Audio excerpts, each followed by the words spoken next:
do we even got? Elon Musk's recent announcement of the imminent arrival of Rapture has attracted widespread interest, adding a modern touch to a concept that has fascinated humanity for centuries. Musk's endorsement of this belief carries weight, given his influential status in our times. Musk has stated that Rapture, a phenomenon that has attracted human attention for centuries, is imminent. The minds behind Tesla and SpaceX dig deep into a subject that has fascinated humanity for generations, offering insights into why they believe in it and the potential ramifications that could reshape it. Our understanding of the future. Join us as we unravel Elon Musk's secret words and their potential implications for the destiny of humanity. The idea of the rapture, especially embraced by American evangelicalism, occurs as a pivotal event in eschatology, envisioning a climactic moment in the end times. At this important moment, the deceased Christian souls, who have long been waiting for the divine summons, will be resurrected with joy. These resurrected saints then unite with the living believers in a heavenly encounter arranged by heaven, transcending earthly limits to meet their Lord in heaven. The term rapture originates from the early epistle to the Thessalonians, where the Greek word harpazo, meaning to snatch or seize, encapsulates the essence of this sacred event. It is necessary to acknowledge that the concept of the rapture, as understood today, is a relatively recent theological innovation. Its origins lie in the heated theological discussions of the 1930s, and it holds a special place in period premillennialism, a complex system of beliefs that posits prophecies in the Bible that has not yet been fulfilled will be open-ended in the future. Elon Musk and Christianity may seem like an unlikely pair at first glance, given Musk's reputation as a tech entrepreneur and innovator with ventures such as Tesla, SpaceX, and Neuralink. However, Musk's occasional remarks and discussions about religion, particularly Christianity, have stirred curiosity and sparked conversations about the intersection of his beliefs and the Christian faith. In a revealing interview with the Babylon Bee, a satirical news website with a Christian perspective, Musk engaged in a thoughtful discussion about his views on Jesus Christ and religion. When asked about accepting Jesus as his Lord and Savior, Musk offered a nuanced perspective, expressing agreement with the principles advocated by Jesus. He acknowledged the wisdom in Jesus' teachings, emphasizing the significance of turning the other cheek, forgiveness, and the timeless adage, "Love thy neighbor as thyself." While not explicitly aligning himself with traditional Christian doctrines, Musk's acknowledgement of Jesus' teachings as insightful reveals a certain resonance with Christian moral principles. Despite Musk's openness to embracing elements of Jesus' teachings, he admitted to having questions about God, faith, and the biblical narratives. In this, Musk exemplifies a characteristic skepticism and curiosity, mirroring a broader trend in contemporary discourse where individuals, irrespective of their backgrounds, grapple with questions about spirituality and existence. His willingness to engage in a discussion about significant religious topics demonstrates a recognition of the importance of such conversations for humanity, indicating a nuanced and evolving perspective on matters of faith. Musk's acknowledgement of having prayed for the opportunity to discuss these profound topics reflects a sense of spiritual contemplation. While not explicitly identifying with a particular religious denomination, Musk's recognition of the importance of spiritual conversations on a global scale suggests an awareness of the potential impact of shared values and beliefs in fostering understanding and unity among diverse communities. The intersection of Elon Musk's ventures with Christian discourse becomes particularly intriguing when exploring the concept of the rapture, a belief deeply rooted in certain Christian circles. Musk's cryptic statement about the rapture happening soon, made during the Babylon Bee interview, adds a layer of complexity to the relationship between his futuristic endeavors and biblical prophecies. The rapture, commonly associated with eschatological beliefs, envisions a climactic event in the end times where believers are caught up to meet Christ, an idea often linked to a celestial reunion and the fulfillment of divine promises. While the Babylon Bee interview provides a glimpse into Musk's thoughts on Christianity and the rapture, it raises questions about the extent to which his technological pursuits align with or challenge traditional religious narratives. SpaceX, with its ambitious goals of interplanetary colonization and the vision of making humanity a multi-planetary species, introduces a unique perspective. Some Christians may view these ventures through the lens of biblical interpretations about the end times and the idea of a new heaven and a new earth. Musk's role as a visionary entrepreneur pushing the boundaries of human exploration may inadvertently resonate with certain biblical themes of transcendence and the anticipation of a future transformed by divine intervention. In the realm of biblical prophecy, particularly regarding the rapture, there is a captivating diversity of beliefs. The pre-tribulation rapture theory, which gained popularity in the 19th century, posits that believers will be taken up to meet Jesus before a period of tribulation on earth. This theory, widely embraced among certain evangelical circles, has connections to interpretations of biblical passages from books like Daniel and Revelation. Musk's statement about the imminent rapture adds a layer of intrigue, raising questions about whether he sees his ventures as contributing to humanity's preparation for such transformative events. Musk's ventures, such as SpaceX with its mission to establish a human presence on Mars, may be interpreted in various ways within Christian eschatology.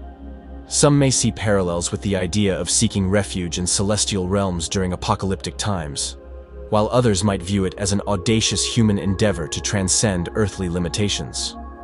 The intertwining of Musk's futuristic vision and Christian beliefs invites contemplation on how technological advancements intersect with religious narratives about the future of humanity. It's essential to recognize the complex and multifaceted nature of beliefs and interpretations, both within Christianity and Elon Musk's worldview. Musk's occasional remarks about religion, combined with his ambitious technological pursuits, create a rich tapestry of conversation where questions about faith, the future, and the interplay between human innovation and divine promises come to the forefront. As discussions unfold, the relationship between Elon Musk and Christianity becomes a dynamic exploration of the intersection between visionary aspirations, scientific progress, and age-old religious contemplations. In an interesting conversation with Babylon Bee, Elon Musk, billionaire visionary and co-founder of Tesla, engaged in an insightful discussion about his views on Jesus Christ and religion. When asked about accepting Jesus as his Lord and Savior, Musk gave a nuanced answer, admitting agreement with the principles Jesus advocated. He expressed admiration for the wisdom of Jesus' teachings, emphasizing concepts such as turning the other cheek, forgiveness, and the golden rule of treating others as we would like to be treated, want to be treated.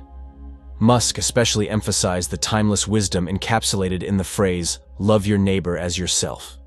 Although not deeply interested in religious practices, Musk is open to the idea of salvation, optimistically declaring, "Sure, I'll be saved. Why not?" Although he admits he was baptized as a child, he candidly admits he has many questions about God, faith, and the Bible's accounts of Jesus. Musk, although not openly religious, revealed that he prayed for the opportunity to discuss such profound topics, believing that this conversation had great significance for humanity.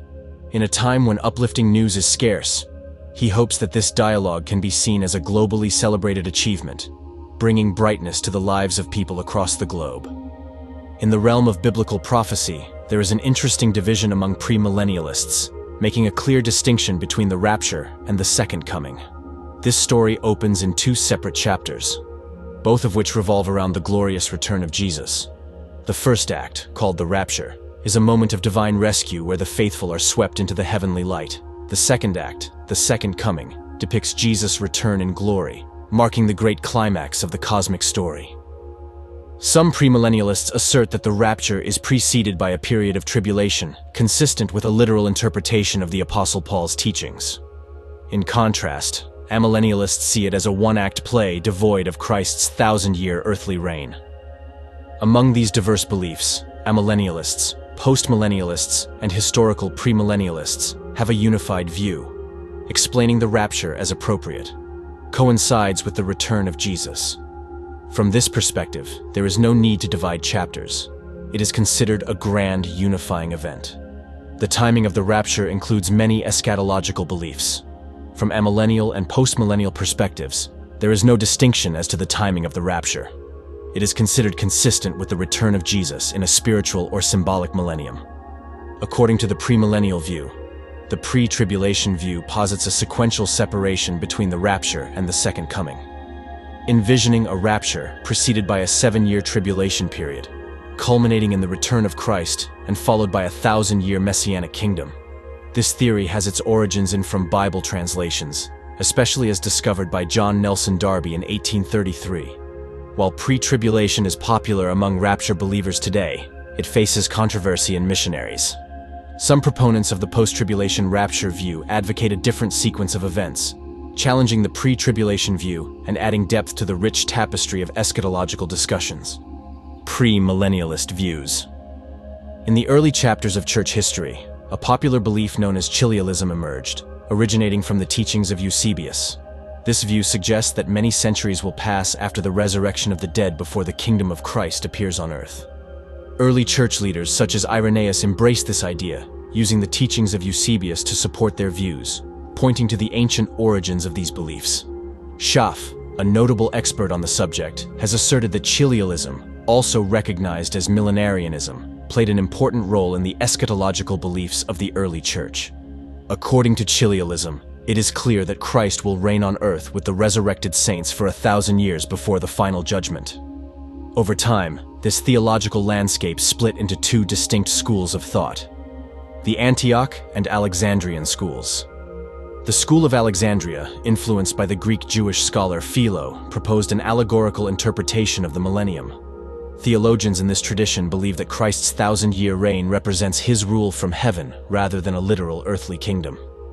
This allegorical interpretation prevailed for over a millennium, promoted by influential scholars such as Origen and Augustine, both adherents of the Alexandrian school.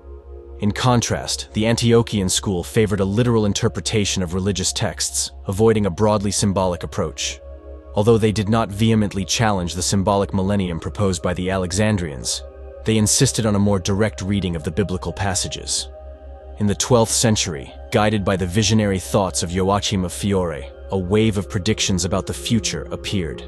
Joachim foresaw the rejuvenation of the earth, the introduction of the Jews into a new faith, and the birth of a remarkable era known as the Millennium. His teachings captivated minds throughout Europe, setting the stage for future interpretations of biblical prophecy. In 1590, in the Catholic Church, the Jesuit Francisco Ribera introduced a groundbreaking concept: the gathering of the elect, akin to what is now recognized as the Rapture. Ribera envisioned this event occurring just 45 days before the climax of the 3.5-year tribulation period, bringing new perspectives into eschatological discussions. The Puritans, monks, and Cotton Mather of the 17th century contributed significantly to the development of rapture doctrine in America. Their beliefs painted a vivid picture of believers being lifted from earth to the heavenly skies, followed by divine judgment and the next millennium. Influential figures such as Robert Mahan, Nathaniel Holmes, John Brown, Thomas Vincent, Henry Danvers, and William Sherwin added their unique interpretations, shaping the conceptual framework of the rapture. Although the term rapture was not used explicitly, the concept became more explicit during the 17th to 19th centuries. Edward Irving, in the early 19th century, expanded on the idea by way of introducing Christ's two-stage return. Irving proposed a secret rapture event before the rise of the Antichrist, further crystallized by his contemporary Edward Miller in the trilogy of gatherings symbolizing the righteous, the harvest, and the gathering of the wicked. In this complex tapestry of theological thought, the concept of the rapture gradually evolved. Each visionary, from Joachim of Fiore to Mathers, Edward Irving and Edward Miller, adds their unique touch, enriching the story of hope and transcendence. The rapture, as it is understood today, is the result of centuries of deep thought, interpretation, and insight, combining history, theology, and mystery to create a compelling story about future pre-tribulation rapture. The pre-tribulation perspective reveals a fascinating vision of future events in Christian eschatology, asserting that the rapture, where Jesus calls his followers, will take place before the tribulation period lasts 7 years, with his second coming marking the end of this tumultuous period. In this story, the rapture represents Jesus finding his faithful people, while the second coming represents his return to the redeemed church. The origins of this belief can be traced back to the early 19th century, when John Nelson Darby introduced and popularized the pre-tribulation rapture theory in 1827. Initially adopted by many of the Plymouth Brethren movement in England, Darby and his contemporaries left an indelible mark on America. Christianity. Their influence went far beyond their written contributions, profoundly shaping eschatology and Christian fundamentalism. The Bible Conference movement, which began in 1878 with the Niagara Bible Conference, played a key role in espousing futurist views of the premillennial period and the pre-modern rapture. Problem. These conferences, which explored both historicist and futurist premillennialism, eventually steered the trajectory toward widespread acceptance of the latter, especially among Presbyterians, elders, Baptists, and congregations. Furthermore, popular publications played an important role in popularizing pre-tribulation rapture beliefs.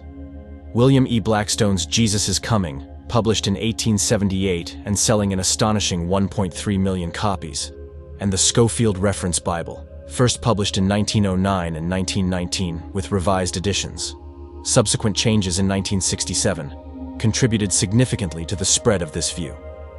One intriguing aspect of the pre-tribulation rapture theory is its claimed historical origin, with themes pointing to the 7th century document known as the Apocalypse of Pseudo-Ephraim the Syrian, one of the earliest references to the concept. While scholars debate the authenticity and interpretation of the text, it adds a fascinating layer to the history of pre-tribulation faith. References to the pre-tribulation rapture can also be found in documents from the 18th and 19th centuries. Baptist theologian Morgan Edwards' 1788 essay, and the work of Catholic priest Manuel Lacunza in 1812, translated by Edward Irving in 1827, contributed to the early presentation and dissemination of this view. The 1970s saw a resurgence of rapture beliefs, largely thanks to Hal Lindsey's influential book, The Late Great Planet Earth, and the movie A Thief in the Night, both of which attracted widespread attention. However, it was not until 1995 that the doctrine of the pre-tribulation rapture became widely recognized with Tim LaHaye's Left Behind series, selling nearly 80 million copies, inspiring film adaptations and real-time strategy video games. The series left a lasting impact on modern Christian thought. Some scholars, such as Thomas Ice, have suggested that traces of the pre-tribulation rapture concept can be discerned in the writings of the Church Fathers and early Christian writers, revealing a history of Catholicism. Richness and diversity have shaped the contemporary Christian perspective. The journey of faith before the tribulation reflects an evolving theological landscape that invites believers to ponder the mysteries of the future. The mid-tribulation perspective introduces a fascinating twist to the story of the rapture. Unlike other views, mid-tribulationists hold that this divine event occurs precisely in the middle of the tribulation period, a period of time divided into two periods, each lasting 3.5 years long. According to this view, the faithful are expected to experience the first stage, commonly known as the first stage of labor. However, before the rising divine wrath that occurs in the second half, known as the Great Tribulation, these believers will experience the rapture, ascending to the celestial realm. Central to this view is an interpretation of Daniel 7:25, a prophetic passage that foretold that the saints would encounter tribulation during a period of time described as time, times, and half a time, understood as 3.5 years. In the midst of this time, it was prophesied that the Antichrist would commit a grave act called the Abomination of Destruction by desecrating the sacred temple in Jerusalem. Although not as widely accepted as other views, the mid-tribulation view provides insight into the timing of the rapture within the broader context of Daniel's 70th week. Contributing to the complex tapestry of eschatological interpretation. The rapture perspective before the world reveals a unique lens through which to interpret the events of the end times, providing access and insight. Set during the tribulation period, this view places the rapture, the time when believers ascend to meet the Lord, before the return of Christ. Imagine the 7-year period known as Daniel's 70th week, where tensions escalate. During the latter part of these 7 years, challenges increased for the church, marked by the ominous appearance of the Antichrist in the temple. The next 3.5 years, known as the Great Tribulation, were a period of high chaos. However, the exact duration of this intense period remains uncertain, adding an element of suspense to the unfolding story. Support for the pre-wrath interpretation comes from passages in Matthew, Mark, and Luke, which indicated that the tribulation will be alleviated by the appearance of Christ, like a hero stepping in when darkness covers. The rapture, which occurs after specific events described in the book of Revelation, marks a turning point in the plot. When the 6th seal is opened, the sun darkens and the moon turns crimson, creating a breathtaking scene. Up to this point, many Christians may have faced persecution at the hands of the Antichrist. Rapture becomes the pivotal moment when the tide begins to turn. However, the story unfolds further after the rapture. delving into God's divine plan in the seventh seal of wrath, a climactic chapter that tells of divine justice, the sound of the trumpet, and the pouring out of bowl, commonly known as the Lord's Day.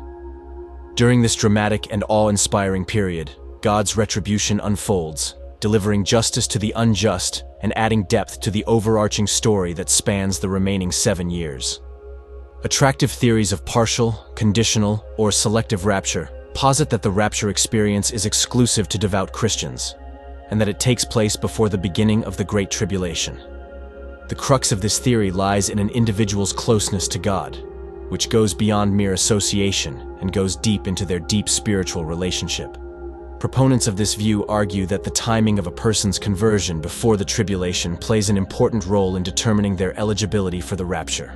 Some go a step further, arguing that only those who maintain a strong faith and cultivate a deep, authentic relationship with God will participate in this celestial event.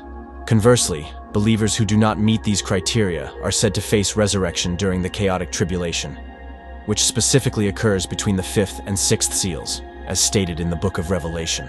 Huyen. Sadly, these individuals may have met their demise amidst the tumultuous events of this period. Another aspect of the selective rapture theory proposes that remaining believers who do not meet the strict criteria may experience the rapture during the tribulation itself or immediately after the tribulation ends. Ira David, an advocate of this view, suggests that the saints will be raptured in successive groups based on their readiness during the Great Tribulation. This nuanced theological perspective is consistent with post-tribulational premillennialism, in which the rapture is closely tied to the second coming of Jesus, or a celestial encounter with him in the heavens. Heaven just before his triumphant return to earth. According to this framework, the rapture is strategically placed at the height of the tribulation period, literally before the millennium. Post-tribulation premillennialists assert that the entire church, without exception, will survive the tribulation, finding biblical support in passages such as Matthew 24:29-31, declaring, "Immediately after the tribulation of those days, they will gather together his elect." According to this view, the rapture is considered an event that occurs concurrently with the second coming of Christ. When Jesus returns, believers are met with him in the sky and then at the same time accompany him on his triumphant journey back to earth. Get further support from Paul's epistles, especially passages such as 1 Thessalonians 4:16-17 and 1 Corinthians 15:51-52, where describing the trumpet's sound after the tribulation as a herald of Christ's return, post-tribulationists express their views. Story. Revelation 11:15 is consistent with this view, emphasizing the binding of Satan, and Revelation 20:4-6 describes the 1,000-year reign of believers with Christ, marking the resurrected first. This complex tapestry of biblical interpretation and theological insight contributes to a rich landscape of eschatological perspectives in Christianity. Amillennialists present a convincing interpretation of the reign of Christ, arguing that it begins with the founding of the church and is an ongoing reality until his final return. According to this view, Christ exercises his rule in parallel with his followers, primarily through sacred rituals such as the Eucharist and within the confines of his church. They asserted that the beginning of the kingdom of Christ originated in the formation of the church, especially emphasized in key events such as Pentecost, in the belief that its completion would only takes place at the second coming of Christ. Amillennialists understand the symbolic nature of the millennium mentioned in the book of Revelation, interpreting it as symbolizing the continuous age of the church, although they may not use the term rapture explicitly. Millenniumists predict a transformative event similar to the second coming of Christ. Their theological position places the beginning of the last days at Pentecost, with the Great Tribulation anticipated at the end of this vast period leading up to the return of Christ. What distinguishes amillennialists from premillennialists is their emphasis on Christ's rule throughout the various periods of the New Covenant: past, and present, now, and future. They consider the mention of Jerusalem in the book of Revelation to be connected with the New Jerusalem or the new heaven and new earth. In their view, the church serves as the foundation for laying the foundation for this messianic kingdom, which they believe is already present. In contrast to some premillennial views, millennialists do not consider the rebuilding of the Jerusalem temple necessary or valid, asserting that Christ's sacrifice on the cross meet the need for animal sacrifice. Historically, Influential figures such as St. Augustine have supported the millenarianist view, and today it is accepted by several major Christian traditions, including Catholicism, Orthodoxy Eastern, Anglican, Lutheran, Methodist, Presbyterian, and Reformed congregations. This profound theological perspective emphasizes the continuing nature of Christ's rule and emphasizes the Church's sacred role in preparing for a future illuminated by hope and promise. If the rapture is imminent, what actions will you prioritize? Share your thoughts in the comments section below. It's in the comments section below. It's in the comments section below. It's in the comments